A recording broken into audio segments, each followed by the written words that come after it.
getting warm in here, right? Many people today. Yeah. Nice to see you all. I will start with a question. What is a diprotodon? I was puzzled like you all as well. I thought it was some sort of a quantum mechanics term or something. Diprotodon is actually a huge hippo-like animal, and it had a pouch like that of a kangaroo, and it weighed more than 2,500 kilograms. Exotic, isn't it? These hippos, along with other exotic species like marsupial, lions, kangaroos, giant ones, giant koalas, dragon-like lizards, elephant birds, roamed the lands of Australia 45,000 years ago until something bad happened.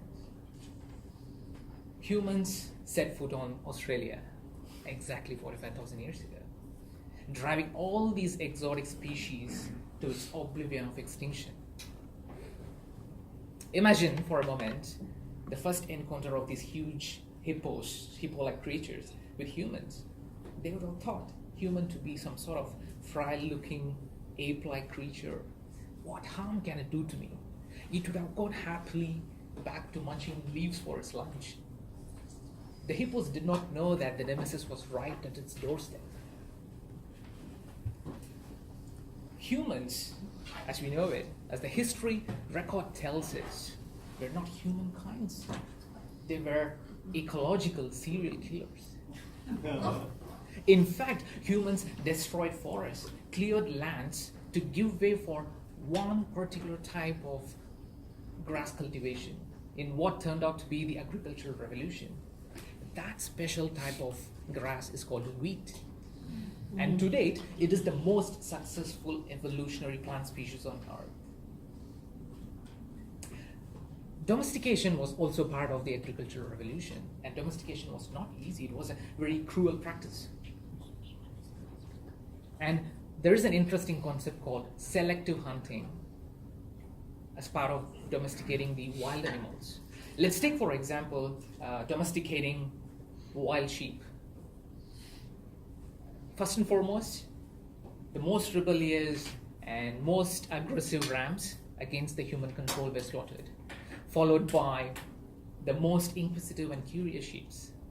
The remaining bunch were fenced and protected against lions and whatnot, wolves, to induce a controlled reproduction. Generations after generations of doing this resulted in dumber factory sheep. Voila. Mary had a little lamb, and wherever Mary went, the lamb was sure to go. Domestication was perfected by humans. Today, we have 1 billion sheep, 1 billion cattle, 1 billion pigs, 25 billion chickens. We are only 7 billion next to chickens. All these animal species are, in evolutionary terms, very successful. But from an ecological perspective, they are the most miserable species to inhabit planet Earth. Let's take, for example, the life of a calf in a modern industrial farm. It is separated from its mother immediately after its birth and locked in a cage not more than the size of its own body. It's not allowed to stretch its muzzle, touch other calves, so that its muscles do not grow stronger, because softer muscles mean a juicier steak. Of course, it gets a chance to touch other calves on its way to the slaughterhouse. Imagine a lone rhino, last of its kind, living in some deep, dense forest of a Congo basin. It would be much happier and contented than this miserable calf. Again, from an ecological perspective, right? It takes 34 trillion gallons of water to raise livestock and dairy industry in US alone, compared to a mere 100 billion gallons of water for oil and natural gas production industry. You see the difference? It's vast. It's huge. So climate scientists say that the safest level of greenhouse gas emissions we can have is 350 parts per million, and we stand now at 400 already. So today, if we decide not to use gas, not to use fuel, not to use any sort of oil,